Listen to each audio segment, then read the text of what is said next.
네덜란드의 한스 이야기를 아마 기억을 더듬으면 한 번쯤은 다 들어보셨음직한 이야기라고 생각합니다. 손으로 뚝을 막아 마을을 살린 한 아이의 이야기이죠.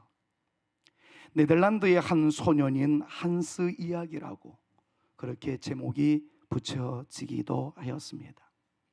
부제는 엄지 손가락으로 뚝을 막아 한 마을을 위태로움 속에서 구한 소년에 대한 이야기죠. 근데 사실 이 내용을 면밀히 분석을 하다 보니까 네덜란드의 민담이 아니었다는 것을 새삼스럽게 느낄 수 있었습니다.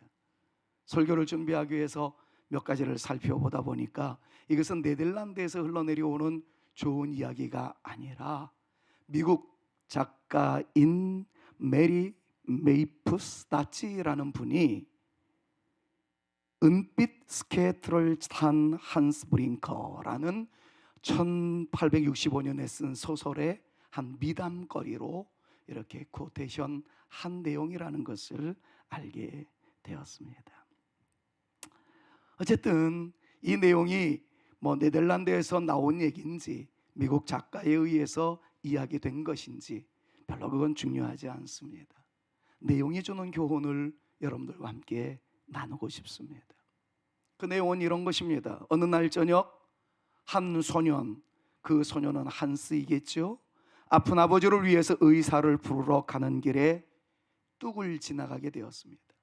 아시다시피 네덜란드에서 제일 유명한 것이 두 가지 있다고 한다면 하나는 풍차입니다. 왜냐하면 그 네덜란드의 지형은 해면, 수면보다 낮은 곳에 있기 때문에 바다보다 낮은 곳에 위치하다 보니까 물이 빠지지 않습니다. 그래서 인위적으로 물을 뽑아내어야만 하는 기구가 필요했던 거죠. 그게 바로 풍차였습니다. 또 하나, 온전함을 유지하기 위해서는 뚝을 쌓아서 마을을 보존해야만 했습니다. 어느 날 저녁 뚝을 지나가던 이 소년의 귀에 이상한 소리가 들립니다. 졸졸졸 물 흐르는 소리였죠. 느낌으로 압니다. 물소리가 나서는 안 되는 곳인데, 그래서 면밀히 살펴보았더니 한 곳에 구멍이 생겼다는 겁니다. 처음에 사이즈는 엄지손가락 하나 넣으면 되는 구멍이었습니다. 직감적으로 압니다. 이것을 그냥 방치하게 되면 점점 커지게 된다는 것을 말이죠. 우리나라에도 민방위 교육이 있는 것처럼 네덜란드도 위기 상황에서 모든 것들을 극복해 나가고자 훈련을 많이 받았던 까닭이겠지요. 물론 처음에 나와 있는 이 이야기는 한 손으로 구멍을 막은 소년의 이야기로 끝납니다만은 이 이야기의 극적인 효과를 살리기 위해서 제가 어렸을 때 읽었던 책의 내용을 보면 한 손가락으로 막습니다. 근데 안 됩니다. 두 손가락으로 막습니다. 점점 커져 나갑니다. 주먹으로 틀어 막습니다. 그래도 안 되니까 추위가 엄습했음에도 불구하고 자기의 옷을 벗어 주먹을 감싸고 점점 커져가는 구멍을 막았다까지 점점 발전되는 책의 모습을 볼 수가 있었습니다. 어쨌든 추위가 엄습하고 어두워진 밤의 공포가 이 아이를 힘들게 만들었지만 그는 우리 마을을 지키기 위한 자기만의 노력이다라고 생각을 하며 그 시간을 버텨냈습니다. 그 다음은 이 아이는 기억이 없습니다. 그 다음날 아침 뚝을 지나가던 한 사람에 의해서 이 아이를 발견하게 됩니다. 이 아이가 깨어나서 그 이야기를 다 듣지 않아도 벌써 직감적으로 어떤 일이 있었던 것을 다 압니다. 이야기는 그렇게 정리를 하며 작은 행동의 중요성, 용기, 희생 정신을 강조하는 교훈적인 내용으로 온 세상에 두루 퍼지게 된 이 이야기를 우리 모든 어르신들도 다 한 번쯤은 들어보셨으리라 생각해 봅니다. 제가 오늘까지 횟수로 이야기하면 느헤미야가 빈 그 자리에 어떤 일이 있었는지를 네 번째 설교를 해나가면서 오늘 이 이야기를 결론적 예화로 여러분들에게 소개해드린 데는 단순한 이유가 있습니다. 여러 가지 교훈이 있을 수 있겠지만 제가 이 예화까지 꺼내서 여러분들에게 말씀을 드리고자 하는 오늘 설교의 핵심 가치는 작은 것을 무시하면 어마무시한 일로 커질 수 있다라는 것을 단순히 여러분들과 함께 나누고자 함이었습니다. 느헤미야의 빈자리에 이스라엘은 아주 작은 일들이라고 여긴 것에 대하여 소홀히 여긴 결과 엄청난 바람이 불어왔다라는 것을 우리는 지나간 3주 동안 하나씩 살펴보았습니다. 이방 여인을 아내로 삼는 것이 무슨 큰 문제 되겠습니까? 이렇게 말할 수도 있겠죠. 사랑이 무슨 죄인가? 답은 아니라 쉽게 말씀드릴 수 있습니다. 그러나 한 이방 여인을 허락한 것이 얼마나 큰 폐단을 가져왔는지에 대해서는 이미 우리가 묵상한 바였습니다. 히브리어 헬라어를, 히브리어 아람어를 하지 못하는 엄마의 언어 때문에 아이들은 하나님 사상을 배울 수가 없었습니다. 우상에 물들어 있는 엄마의 언어로 인하여 그 아이들의 영적인 모습이 피폐해져 갔다는 사실을 우린 여러 차례 묵상해 보았습니다.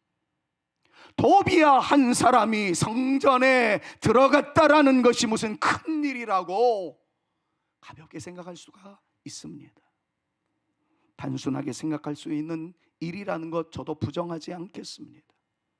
그러나 그 결과는 어떠했었는지를 우리는 지난주에 살펴보았습니다. 한 사람을 드림으로써 예배가 폐쇄되어진 것은 물론이거니와 하나님의 성전 자체가 완전히 피폐해져 갔다는 것을 우리는 천만히 묵상해 왔습니다. 오늘 본문 말씀을 보면 주일날 뭐 하나를 사 먹은 것이, 주일날 매매를 한 것이 무슨 큰 일이라고 이렇게 떠버릴 수 있겠나?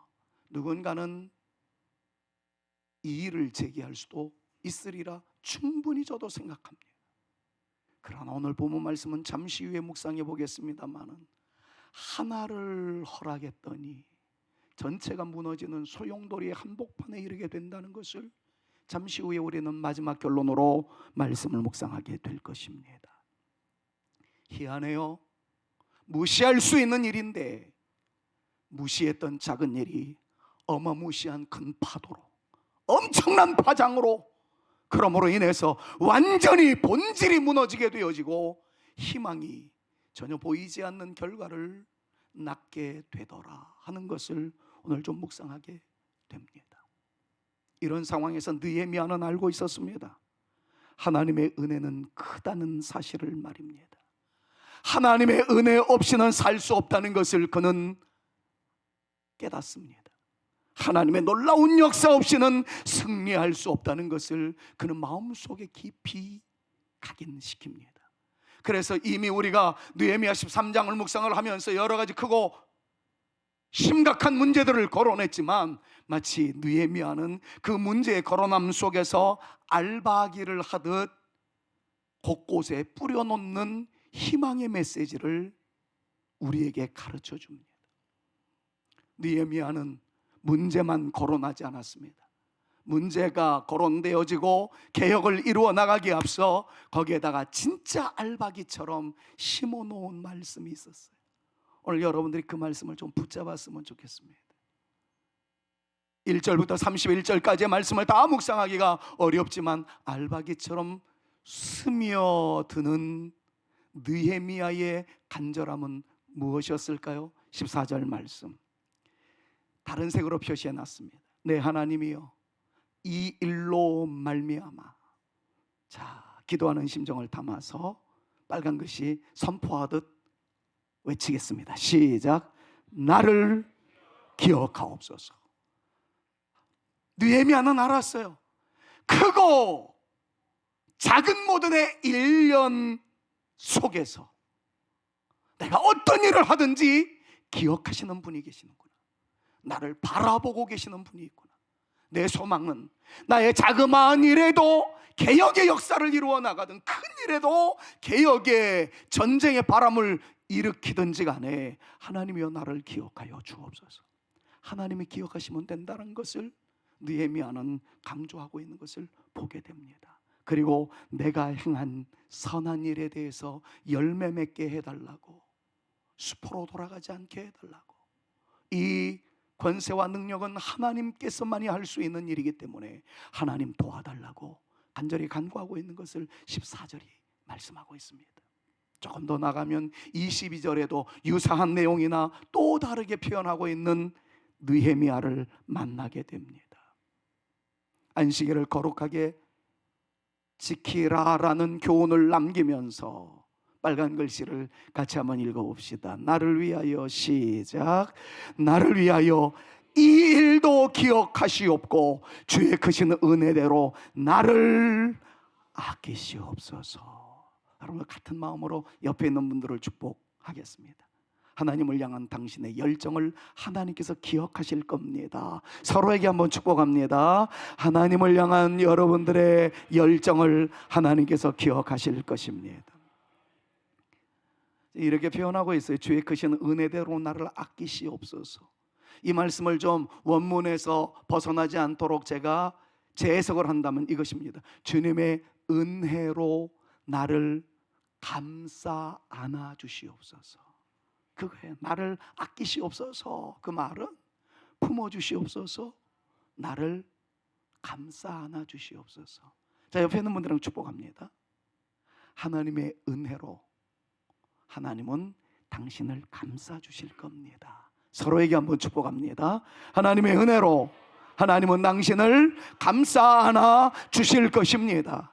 이 말씀의 선포와 더불어 그 감동이 여러분들 가운데 넘칠 수 있기를 우리 구주 예수 그리스도의 이름으로 축원합니다. 31절 마지막 절에는 결론적 돌출을 하면서 느헤미야는 이렇게 표현을 합니다. 또 정한 기간에 나무와 조금 익은 것을 드리게 하였사오니. 빨간 글씨 한 번만 더 선포합시다. 이것이 정말 여러분들에게 나타날 수 있기를 간절히 소망하면서 내 하나님이여, 시작. 내 하나님이여 나를 기억하사 복을 주시옵소서. 자, 두 가지 외칩시다. 제가 설교하는 것보다도 여러분들이 말하게 하는 것이 더 중요한 것이라고 생각이 되기 때문에 하나님은 당신의 헌신을 기억하실 겁니다. 하나님은 당신에게 복을 주실 겁니다. 서로에게 두 가지 문장으로 축복하도록 합니다. 시작. 하나님은 당신의 헌신을 기억하실 것입니다. 하나님은 당신에게 복을 주실 것입니다. 어떤 상황에서도 하나님을 떠나지 않겠나이다. 거룩한 삶을 살겠나이다. 크든 작든 내가 식별하지 아니하고 차별하지 않고 하나님을 떠나는 일 만들지 않겠나이다. 이런 거룩한 열심을 가지고 나갔던 느헤미야가 하나님의 은혜 없이는 살 수 없다는 것을 알았기에 시종일관 알박이처럼 고백합니다. 나를 기억하사 나에게 은혜를 주옵소서. 나를 기억하사 나에게 복을 주시옵소서. 그럼 이렇게 말할 수밖에 없었던 느헤미야의 마지막 고뇌에 찬 외침을 이 시간 느헤미야서 마지막 설교를 하면서 다시 한번 정리해 보고자 합니다. 자그마한 것을 허용했더니 본질과 가장 큰 것까지 뭉개져 버리더라라는 것에 고민을 하며 안타까워했던 느헤미야의 족적을 한번 살펴보지요. 도비야 한 사람 허용했더니, 하나님을 반대하는 사상 하나 허용했더니, 잠시 하나님이 싫어하시는 것과 타협했더니 성전문이 폐쇄될 지경이었다는 거예요. 이미 우리는 잘 알고 있습니다.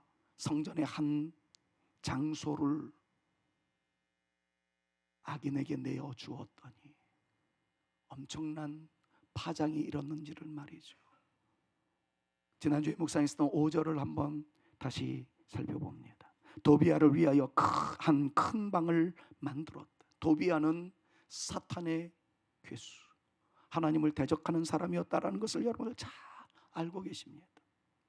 그런데 그를 위하여 준비한 방은 어떤 곳이었습니까? 예배를 위한 성물을 두는 곳이었습니다. 그런데 그것을 가볍게 여겼어요. 하나님께 드린 예물을 보관하는 장소였었습니다. 하나님께 예배 드리는 성도들, 특별히 찬양대원들과 이 레위인들과 제사장들이 예배를 준비하기 위해서 머물던 곳이었었어요. 그런데 그것들을 다 어떻게 했습니까?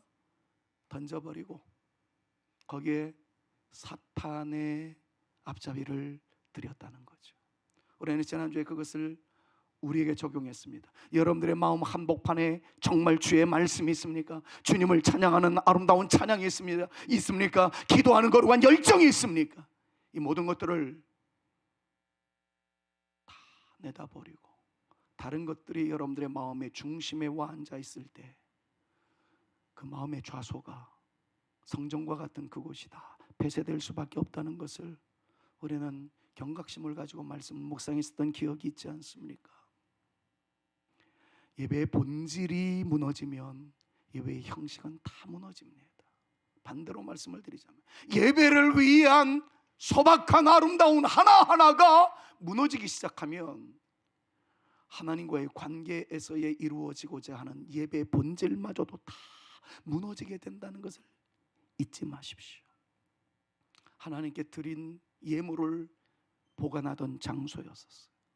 이미 말씀드렸던 대로 찬양대 가운을 준비하던, 찬양을 준비하던, 예배를 인도하는 모든 제사장들이 머물 수 있었던 진정 하나님께 올려드린 예배를 위한 한 장소였었는데, 그 가장 중요한 예배를 위한 거룩한 장소가 사탄의 앞잡이에게 내주었다는 것 하나였습니다. 결과가 어땠었죠? 다 뭉개졌다는 겁니다. 지난주에 묵상했던 이 말씀 그 다음을 한번 살펴볼까요? 느헤미야 13장 10절 말씀을 보니까 이 결과 이스라엘 백성들에게, 예루살렘 성전에 머물러 있던 사람들에게 나타난 한 가지 행동은 이것이었습니다. 자, 10절 전반부는 이런 거예요. 제사장들이 있었고요, 레위인들이 있었고요, 찬양하는 사람들이 있었고요, 그리고 하나님께 영광 올려드리는 사람들이, 빨간 글씨 각각 한번 읽어봅시다. 시작.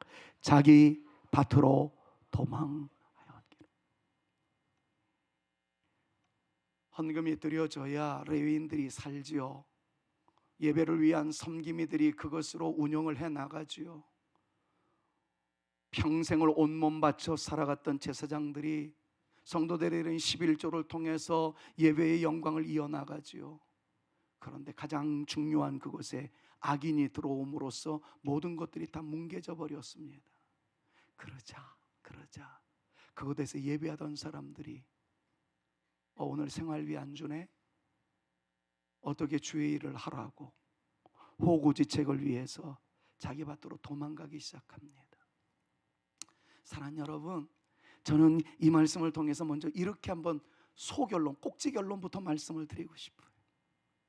때로는 여러분들이 섬기는 교회에 다소 여러분들에게 마음에 들지 않는 요소가 있다고 할지라도, 한 방에 사단의 괴수가 들어와서 온 천지를 뒤흔들어 놓는다 할지라도, 내 마음에 들지 않는 요소가 신앙생활의 전반에 깔린다 할지라도, 사랑하는 여러분, 한 사람 때문에 교회 전체가, 성전 전체가 흔들렸던 그 모습을 바라보면서, 아니요, 우리 교회가 철장 권세로, 기도로, 능력으로 온전히 보호받겠지만, 그러나 교회를 휘집고자 들어온 작은 여우가 있다 할지라도 나는 나의 본질을 놓치지 않겠습니다. 예배를 포기하지 않겠습니다. 들어올 테면 들어와 봐라.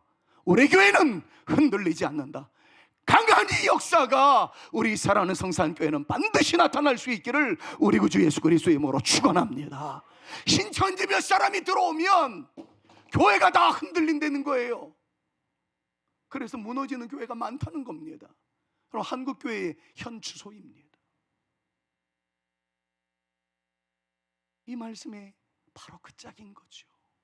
도비아 한 사람 때문에 성전문이 완전히 폐쇄하게 되었고, 성전에서 일하던 사람들이 다 각기 자기의 밭으로 도망가 버리고 말았어요. 한 사람 허용했다. 우리 사랑하는 성산교회, 그리고 여러분들의 심령은, 여러분들의 마음속에 찾아오는 어떤 유혹의 한 꼭지 때문에 여러분들이 주님을 사랑하는 그 거룩한 열정과 하나님을 향한 뜨거운 헌신과 봉사와 사랑과 섬김의 그 아름다움은 퇴색되어지는 일이 생기지 않고, 올 테면 와라, 그것 때문에 내가 순간은 흔들린지 몰라도 예수 그리스도의 이름으로 명하노니 이 모든 것들은 떠나갈지어다 믿음으로 외치면서 맞짱 떠서 승리하는 저와 여러분, 우리 모두가 되실 수 있기를 우리 구주 예수 그리스도의 이름으로 축원합니다. 우리 교회는 어떤 바람이 불어온다 할지라도 교회의 존재감, 교회의 진리, 우리 구주 예수 그리스도 삼위일체 하나님, 그 하나님을 중심으로 한 성경 중심적 삶을 이어나가는 복된 교회로서의 위치를 점할 수 있는 멋진 성산교회, 여러분들의 영적인 아름다운 신앙관 유지해 나갈 수 있기를 다시 한번 우리 구주 예수 그리스도의 이름으로 축원합니다. 그런데 이 말씀은 그런 거죠. 한 사람이 성전 안으로 들어온 일로 인해서 예배가 무너졌어요. 다 무너졌어요. 10절에 의해서 이어서 11절 말씀을 보면 느헤미야의 탄식이 나옵니다.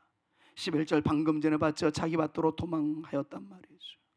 그러자 느헤미야의 탄식이 이렇게 말합니다. 하나님의 전이 어찌하여 버린 바 되었느냐. 하나님의 전 자체가 완전히 뭉개졌다는 겁니다. 작은 일인 줄 알았는데, 하나를 허용했는데 전체가 무너져 버리고 말았습니다. 여러분, 이때 느헤미야의 외침을 보십시오.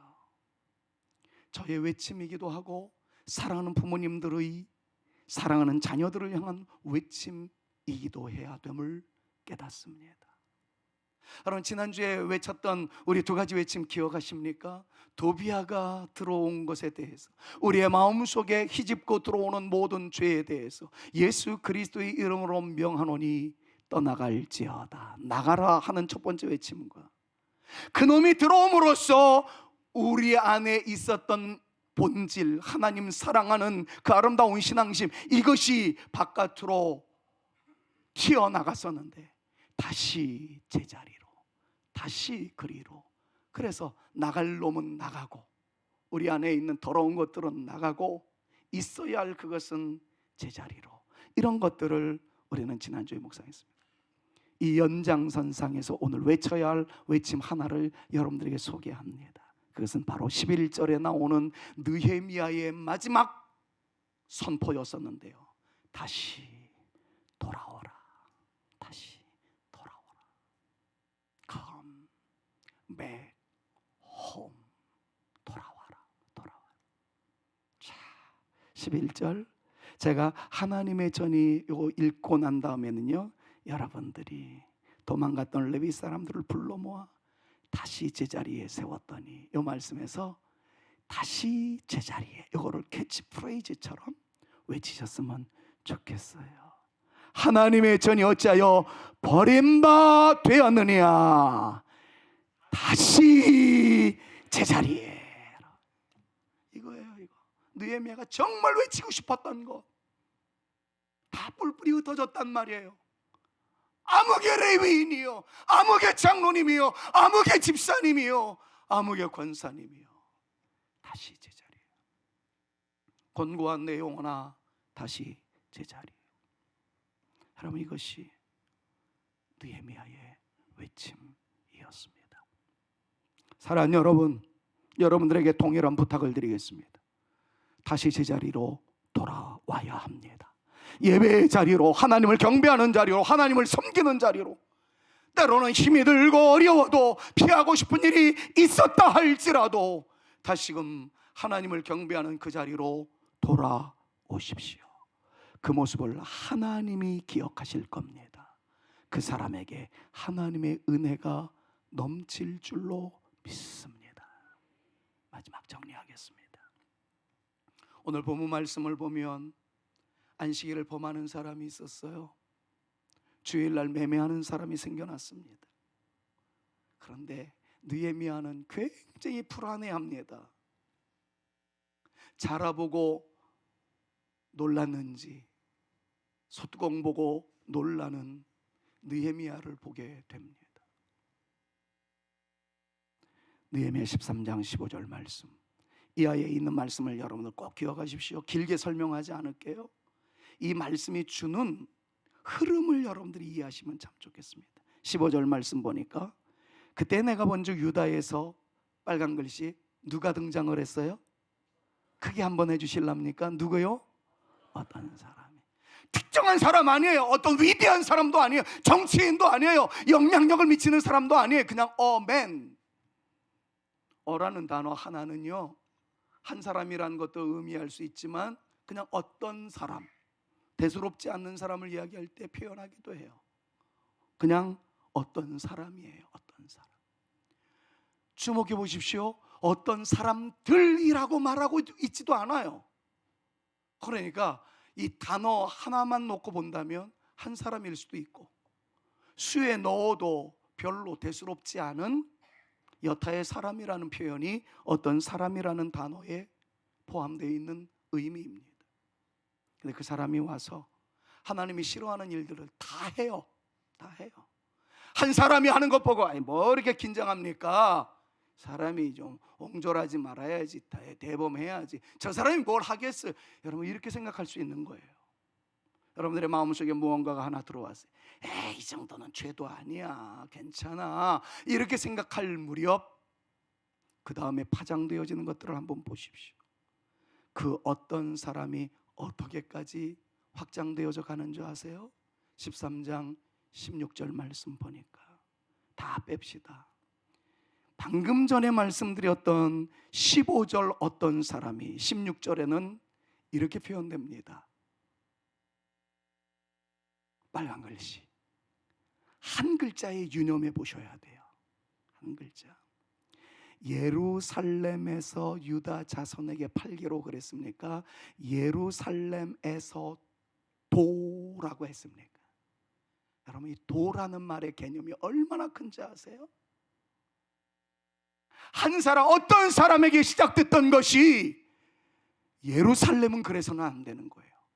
다 죄지어도 성산교회의 성도들은 그러면 안 되지요 라는 말 속에서 성산교회 도라는 단어가 들어가는 순간 전부 다 함몰됐다는 것을 의미합니다.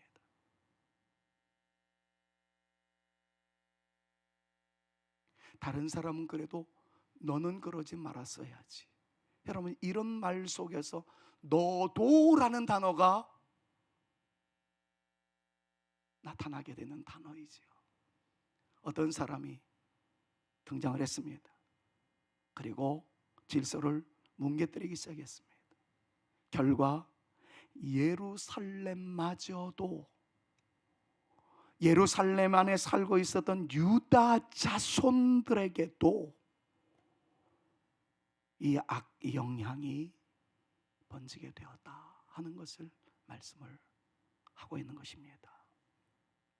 작은 것 무시했더니 이렇게 커져 가더라는 거예요. 사랑하는 여러분, 우리의 신앙이 아무리 작은 일이라 할지라도 그것이 하나님과 멀어지게 하는 일이라면 크게 여길 수 있는 저와 여러분들의 영성이 되어질 수 있기를 우리 구주 예수 그리스도의 이름으로 축원합니다. 그리고 그 작은 일이 커지기 전에 다시 우리의 자리로 돌아올 수 있는 아름다움이 있었으면 참 좋겠어요. 작은 하나의 허용이 큰 붕괴를 가져왔습니다.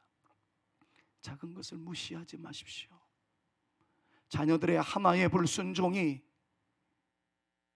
아빠 엄마의 믿음까지 흔들리게 만들 수 있다는 것을 잊지 마십시오. 때려서라도 그 자리에 돌아올 수 있게 만들어 주십시오. 그것이 우리의 할 일입니다. 오늘로써 느헤미야서는 마무리하게 됩니다. 그동안 말씀 묵상하시느라고 고생 많으셨습니다. 그런데 이 시점에서 우리의 신앙생활은 어떠해야 되는지를 마무리하면서 오늘 느헤미야서의 성경을 닫고자 합니다. 우리에게 들려오는 느헤미야의 음성은 무엇입니까? 느헤미야서를 그동안 묵상하면서 여러분들의 마음속에 주님의 음성으로 들려오는 마지막 외침은 무엇입니까? 저는 이렇게 정리하고 싶었어요. 너의 자리를 지키라. 너의 잃어버린 것을 찾으라. 하나님과의 만남의 장소인 성전의 문이 닫히지 않도록 성실한 의무를 다하라. 이 세 가지가 여러분들과 나누고 싶은 느헤미야의 음성이자 제가 여러분들에게 마지막으로 호소하고 싶은 메시지입니다. 사랑하는 여러분, 감격스러운 눈물을 흘리며 간절히 기도하던 기도의 자리를 혹시 잃어버리지는 않으셨습니까? 부탁드리겠습니다. 기도의 자리를 찾으십시오. 기도의 자리를 회복하십시오. 얼굴에 활짝 핀 웃음을 머금고 승리하게 해주시는 주님을 찬양하던 그 찬양의 감동과 아름다운 역사의 순간적 희열, 영적인 환희를 잃어버리지는 않았습니까? 부탁드리겠습니다. 찬양의 자리를 회복하십시오. 어떤 희생에도 불구하고 드리던 예배의 자리를 현실적인 문제들 때문에 잃어버리지는 않으셨습니까? 예배의 자리를 찾으셔야 합니다. 정말 어려움이 있어도, 여러분들의 마음속에 많은 갈등이 있어도 그 마음의 갈등을 여러분들의 손으로 가슴을 치듯 고통이 가미된다 할지라도 그 자리에 있게 하시고, 여러분들의 자녀들의 머리가 커서 불순종한다고 그냥 시대만 탓하지 마시고 어떤 수단과 방법을 동원해서라도 그 자리에 있게 하십시오. 그것이 살 길이고, 그 몸부림이 있을 때 계속해서 알박이 말씀으로 임했던 것처럼 하나님이 기억하십니다. 기억하시는 하나님이 은혜와 복을 내리실 줄로 믿습니다. 느헤미야가 빈자리에 이런 엄청난 일들이 일어났을 때 느헤미야는 다시 본국으로 돌아오지요. 그리고 이 모든 것들을 하나씩 하나씩 수습해 나갑니다. 마침내 이방 결혼이 금지되었습니다. 도비야는 쫓겨 나갔습니다. 성전은 다시 활발하게 움직였습니다. 이 모든 일을 다 하고 난 다음에 느헤미야는 마지막으로 하나님께 이렇게 부르짖습니다. 저의 설교의 총결론입니다. 느헤미야는 13장까지 있습니다. 13장은 1절부터 31절까지 있습니다. 모든 내용의 결론의 결론으로 31절에서는 이렇게 말씀하고 있습니다. 같이 한번 여러분들이 느헤미야의 심정으로 돌아가서 이것을 외쳤으면 좋겠어요. 하나님이여, 시작. 하나님이여, 나를 기억하사 복을 주시옵소서. 지금 아마 이 시간에 있어서 부모의 입장으로서는 한 집사님과 안 권사님이, 민규가 눈에 밟힐 거예요. 이렇게 외쳐보는 건 어떨까요? 하나님이여, 나를 기억하사 민규에게 복을 주옵소서. 어쩌면 이렇게 표현할 수도 있겠죠. 하나님이여, 민규의 내적 상태를 기억하사 하나님의 복이 민규에게 넘치게 하여 주옵소서. 여러분, 이것이 지금 하나의 샘플로 말씀드리기 위해서 민규의 얘기를 꺼냈고 또 군대 들어가니까 이렇게 표현을 했지만 여러분들에게 다 적용하십시오. 할아버지세요?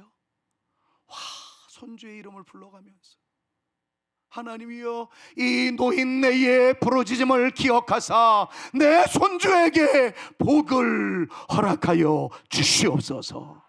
여러분들의 자녀들의 이름을 불러가면서 한번 이것을 그대로 실천해 보십시오. 느헤미야는 어떤 어려움 속에서도 기도부터 하였습니다. 죄로부터의 결별을 주장하였습니다. 죄의 모습을 거부하였습니다. 하나님께 예배해 드리는 것을 가장 중요하게 생각하였습니다. 생애 한 복판에 가장 중요한 자리에 하나님의 역사가 있기를 간절히 소망하였습니다. 그리고 그는 신앙의 자리를 회복하였습니다. 그리고 난 이후에 마침내 복을 달라고 기도하였습니다. 하나님은 그를 기억하십니다. 그리고 우리를 기억하여 주실 줄로 믿습니다. 우리의 회복이 우리 자녀들의 회복이며 가정의 회복이며 교회의 회복입니다. 이렇게 살아가는 것이 올해 우리가 붙잡고 살아가는 세우기 위하여 세움받은 사람들의 영성이요, 이것이 우리의 삶이요, 이것이 우리의 신앙이라는 것을 기억하십시오. 여러분들의 잃어버렸던 자리를 다시 찾으십시오. 찾음으로 인하여 새로운 역사는 아름답게 펼쳐질 것입니다. 그 역사는 복일 것입니다. 주여 우리에게 복을 주시옵소서. 하나님의 은혜가 여러분들 가운데 넘치기를 우리 구주 예수 그리스도의 이름으로 축원합니다. 축원합니다. 옆에 있는 분들이랑 영적인 관계를 가지고 당신은 이미 복의 주인공이 되셨습니다. 서로에게 축복합니다. 당신은 이미 복의 주인공이 되셨습니다. 여러분들의 믿음의 자리를 찾으십시오. 그것이 길입니다. 오늘 다른 복음송으로 대미를 장식하고 싶지 않았습니다. 이 찬송밖에 떠올려지지 않더라고요. 주 음성 외에는 참 기쁨 없습니다. 날 사랑하신 주 늘 계시옵소서. 2절은 이렇게 이야기합니다. 나 주님께 왔습니다. 복 주시옵소서. 주 함께 계시면 큰 시험이 이길 줄로 믿습니다. 3절에 이렇게 고백하지요. 주 떠나가시면 내 생명 헛됨을 내가 압니다. 기쁘나 슬플 때 늘 나와 함께하여 주옵소서. 마지막에는 이렇게 표현하죠. 나 주께 왔사오니 복 주옵소서. 느헤미야의 결론의 결론이었습니다. 이것이 우리 가운데 넘치기를 간절히 소망하면서 1절과 3절 올리고 하나님께 마지막으로 간구합니다. 복을 주시옵소서. 우리의 신앙 고백일 수 있기를 간절히 소망합니다. 주 음성 외에는 참 기쁨 없도다.